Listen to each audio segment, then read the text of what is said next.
could we bring the poll back up, please? So before we go to the next section, we're interested if your minds have been changed so far. So back to pollev.com/Rico. Please vote now. And while you're voting, I suppose the summary of what I'm hearing, it's going to move around a little bit right now. Just give it a moment. There's an argument that the processes around great coffee, be it roasting, be it brewing, are scalable. But the counter-argument is that we just can't produce enough great stuff to feed the machine should it scale. And there is the tension between these two things. So what we're going to do now, we're going to turn the questions to you, lovely audience. And a quick piece of housekeeping. A good question for this debate is a question for the panel. Push them, make them answer the questions. We would love to hear your opinions, but right now we don't have time for your question to be your opinion. So we want questions for the panel. Someone at the front, straight in. There's questions. We've got mics roaming. Hi. Yeah, I am thinking about the question, and I'm just a little bit confused as to who you think great coffee couldn't scale for. Are we talking about growers, importers, roasters, shop, or a market as a whole? Because it seems to me that you might have each carved out your little area that you think couldn't or could grow. And I'd just like to really understand whom you think it can't scale for. Who's judging the great coffee? Is that fair? Like the point of judgment of greatness is that person? Well, scalability, Sure. assume means get bigger. For whom? All right, I'll start with this team. Either of you can answer. It's open house. I think in my experience, the primarily the value chain actor who's having a hard time scaling would be the producers, simply because of the disaggregated nature of the smallholder sector. I think it would be fantastic for that sector if we were able to introduce or increase or scale great coffee to the extent that I think we would all aspire to in this room, because it would mean that we would be achieving a higher value for this product that they depend on for their livelihoods. But I think in order to do that, we need all of these different systems to disseminate and aggregate and organize and spread best practices and have oversight and accountabilities within this value chain that just simply don't exist today. I think it's primarily the growers, I think, would have our time. I'm going to move across to this team. I think that's a good point, and thank you for pointing out that their argument really surrounds around the supply chain grower side and doesn't really touch on the point of scalability from roasting and brewing, which is just as important in terms of making coffee great. And I think that there is going to be a supply chain shortage of great coffee, but the people that are invested in coffee, the roasters that are working with coffee, the green buyers, the baristas, have a really vested interest in seeing coffee succeed. So they are going to look for solutions to be able to make that happen. And we want to put companies in a position to make that happen on a large scale. We don't necessarily need new people coming into coffee. I love new people in coffee, but we want to give people capital and people opportunity, people that are already thinking about things in a different way, already have business models that have been proven to be successful with consumers and are growing. We want to give them more capital to scale those opportunities. All right, I'm going to go to another question. We want to get some questions in. Who's roaming the audience? Is there Al? There's a question down the front. Or we got questions? All right. Hi, my name is Carlo Frese. So, a question regarding the supply chain. How do you see technology affecting the sort of scalability for the producers? Like, by 2020, about 80% of the world's population will have a smartphone and access to internet and all the knowledge, which will bring a lot of resources to uneducated coffee farmers, and technologies like blockchain, which enables cryptocurrencies like Bitcoin, can create a public record of every transaction throughout the value chain. How do you see that affecting the scalability? Because that's essentially free or very cheap because it's software. Fair enough. So I suppose the question is, will technology not fix the problem of scale? Well, so far, it hasn't. Think about it. We have, 20 years ago there was no internet. Now more and more people have access to internet, and my expectation was that price dissemination would be more achievable with better technology. And yet I just came back from a price risk management training in Central America, and I had producers that told me they don't have internet where they work and where they live and where they buy coffee. This is actually an aggregator organization, not individual farmers, that they don't check their price on a daily basis. So we still have, at the producers level, an incredible knowledge gap. And yes, I do believe that eventually there will be, I would love to see more technology being used in that respect. I think smartphones are a great help to achieve some level of price dissemination. Hasn't been so for now. And then at the same time, it's not so much just accessing knowledge, but what can you do with that technology? I think from where I'm sitting, for example, I would love to figure out ways to help more producers, whether at the farm level or at the aggregators level, to access tools like price insurance. It makes so much sense. It's such an incredible, smart tool that we finally figure out how to manage in our exchanges, and yet it's not available to the people that need it the most.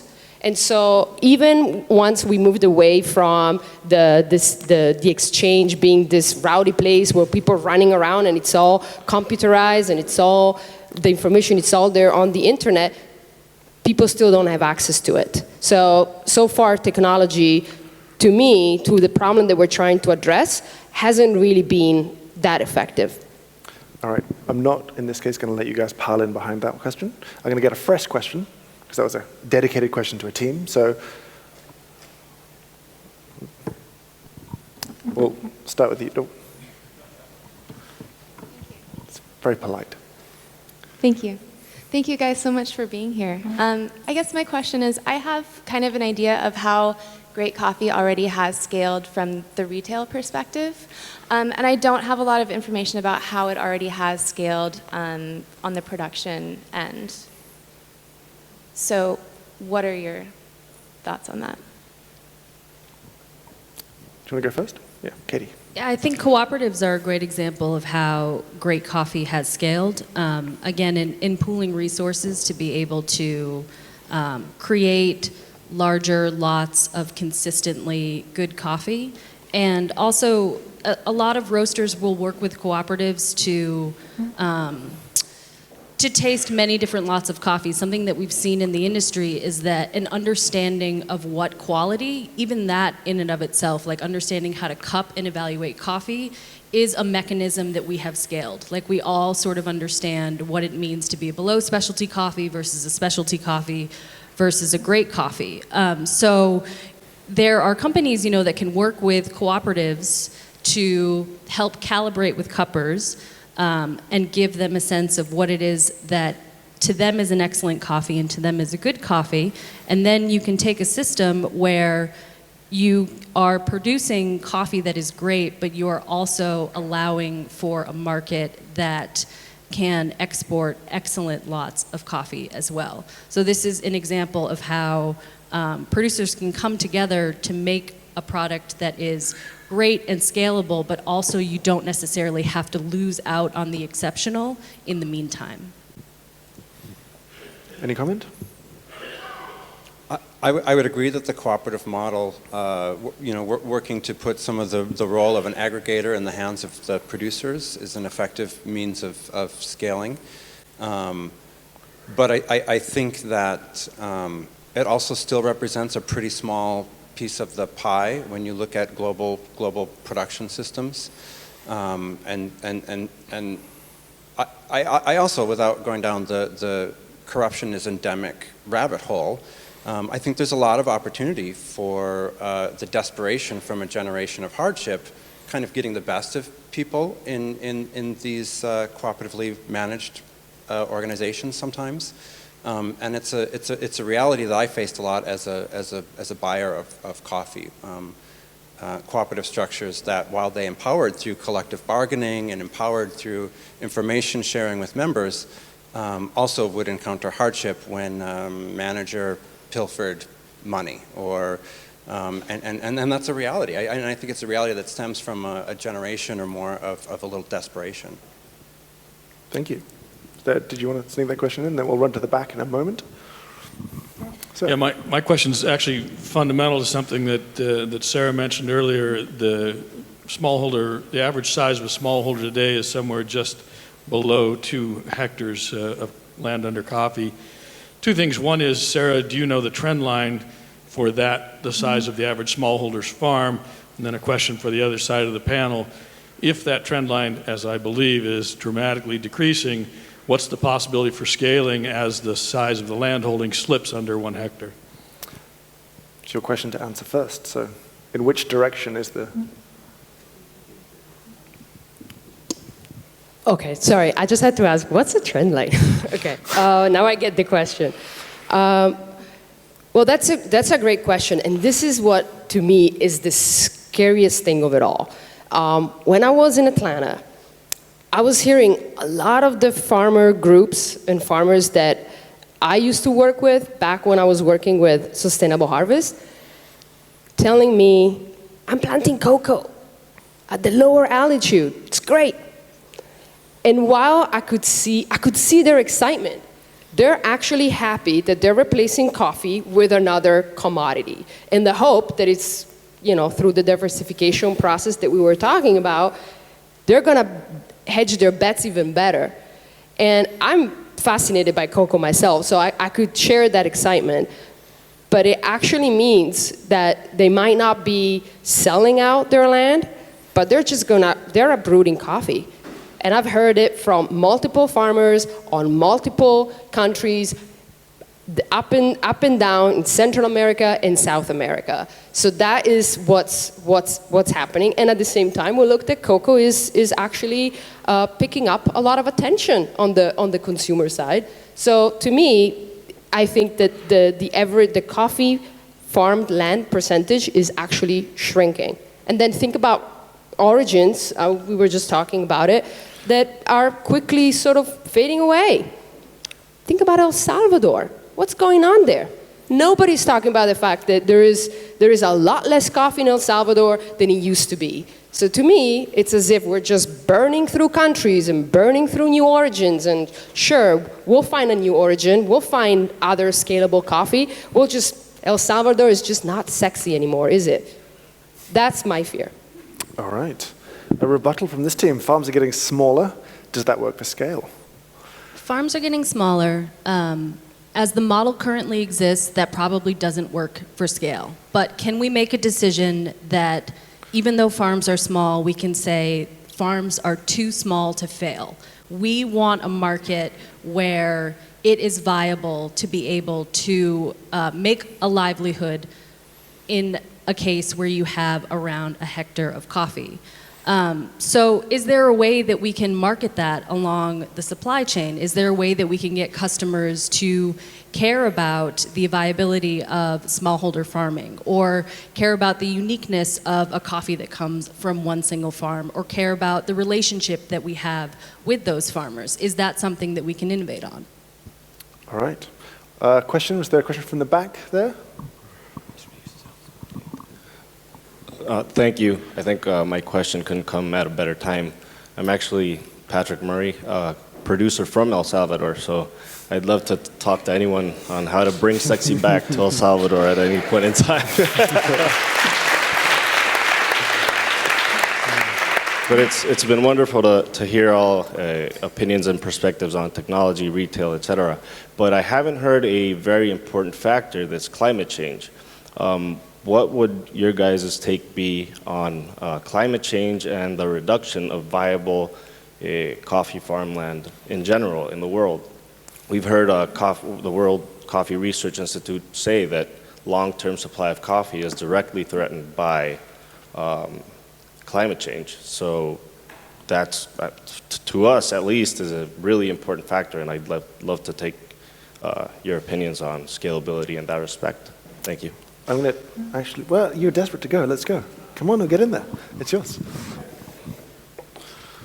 I think that changing climate and increasing unpredictability in the conditions that we depend on to produce this product and the diseases it brings, it is adding more and further expenses and unpredictability to what's already kind of a weakened supply chain.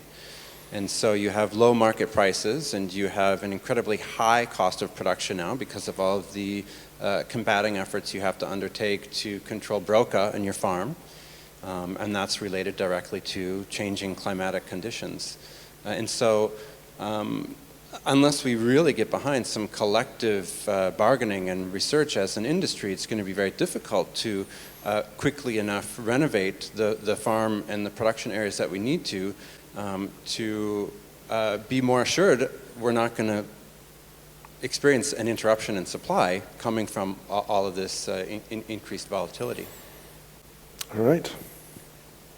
Care to counter?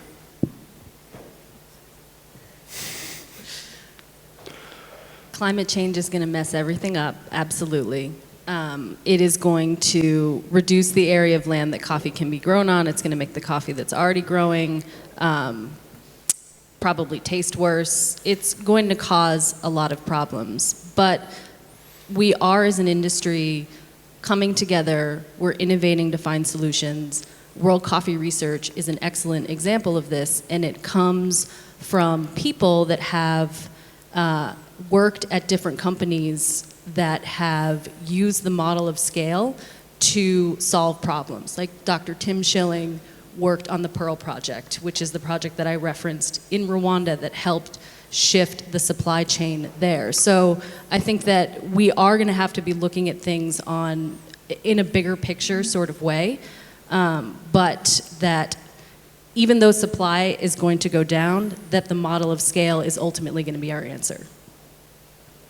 We'll have one more question from the audience, if there is one. I see. I'm going to snag somebody at the front. There's a couple of hands up here. Just that table there. Come on. Thanks, Paul. So thank you guys all for your reflections today. One question that I have had listening to you speak and listening to the first presenter, or the first question about the different definitions when one group is talking about sort of one side of the chain and the other group naturally sort of gravitates to the other side of the chain, it makes me wonder whether part of the issue we have in answering this question is for lack of shared definitions about what we mean when we say great coffee and also scale, you know? So the question, does great coffee scale? I think I'm sort of hearing you say, well, it depends maybe on what great coffee is. And also, it depends on scale. Like, what do we mean by scale? So there's a bit of user error when we talk about reinventing the model. And I'm verging into the territory of opinion here. So I'm just going to ask you the question of, do you think that part of answering this question is about defining in a way for both retailers and roasters, and also, producers and producer organizations, what we mean by great coffee and what we mean by scale? Do you want to define great coffee and scale? I mean, you touched on great coffee in your initial opening, but if you want to throw definitions out, either of you. What is great coffee? What is scale?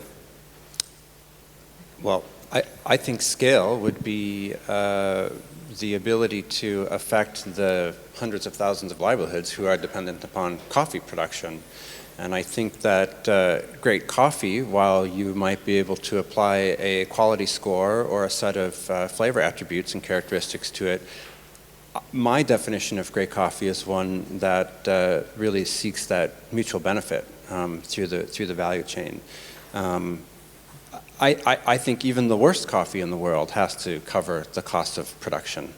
And I think today even the best coffees don't. And so in my mind, great coffee would be supported by a value chain that really ensures remuneration where it's produced in a way that supports its production long term. Try to counter with your definitions. Yeah. a good question. It was a question, obviously, that we struggled with ourselves when preparing for the debate. I think what I didn't put quite so eloquently during my opening remarks was that the definition of great coffee appears to be changing. It's always changing what we understood to be great coffee, or indeed from a customer's perspective, what we understood to be great coffee 10 years ago is no longer great coffee today. And there seems to be this shift in the definition of great coffee. And indeed, it's worth saying that you know, from my perspective, great coffee is more than just sort of what you have in the cup. It's also the customer experience as well, and how do you scale that customer experience at a retail level. The challenges with scaling great coffee again at a retail level are significant and they're profound. You know, the challenges around in London there is a radical shortage of baristas, for example, as James can attest to. So clearly there are challenges with scaling great coffee insofar as scaling is being able to find it wherever you go. Again, I've focused on the retail side of stuff, which isn't very helpful. I'm not sure, Katie, if you wanted to talk about the other side. Well, no, I think it's, you know, bringing it back to our original opening statement is that, you know, great coffee requires greatness at all parts of the supply chain and not just one part. It requires everybody working together towards a common goal. And so I'm glad that we got to bring it back to retail at the end as well. All right. So, in a moment, you're going to vote for the last time. Be ready to vote. So if you want to get your little devices out, get them ready. We'll reset the poll. Before you vote for the last time, we're going to have a very quick summary from each team, just to summarize their arguments, keep them fresh in your mind. Would you care to just wrap up your thoughts very quickly? Yes. Well, in summary, we believe that scale is a catalyst for greatness at all points in the supply chain, that scaling coffee processing and coffee exporting can lead to a more consistent, a faster shipment of a product, a better return on investment, that scaling roasting operations lead to better work environments, better trained professionals, and better coffee, and that scaling retail and even just scaling brewing, like making coffee in a gallon instead of making it one cup at a time, if you have 12 people that want that cup of coffee, can lead to a better consumer experience and lead to better quality coffee as well. Thank you very much. A final summary. Yeah, I'll just summarize by saying I believe, and I think it's been pointed out, that at the retail level and at the roasting level, scalability of great coffee has been achieved, and I think with some great success. But I think it's all contingent upon the flow of the supply chain and the fluidity that we can experience and how we secure our raw material. And I think very simply, I'll just restate again, that without influx of resources, of value into this product supply chain, we're going to really struggle to aggregate, organize, disseminate, teach income diversification strategies, climate change mitigation practices. We're really going to have a hard time, because while that success and scalability has been realized on the retail side, again, it hasn't translated into scaled, improved remuneration where coffee is produced. Thank you very much. So, one last time to the polls. Get online, vote, text, whatever you need to do. Has the needle moved? We started at 76-26. The question's changed slightly, but you know, you're getting it. It's flipped around the way that it was. You have 1 more minute to vote. Oh. This is good. This is kind of interesting. It's moving around. We're definitely away from where we started. This isn't about winning, I should argue. I should point this out right now. No one gets to win today, except you, I suppose, because you got to enjoy this question being torn apart, being explored. It seems the needle has moved a little bit, though the audience still believes that it can scale, does scale. more than before have had their mind changed. So they believe that maybe it has some issues scaling. So I hope you've enjoyed our first debate here at RECO. Please give a very large round of applause to our debaters. Thank you so very much.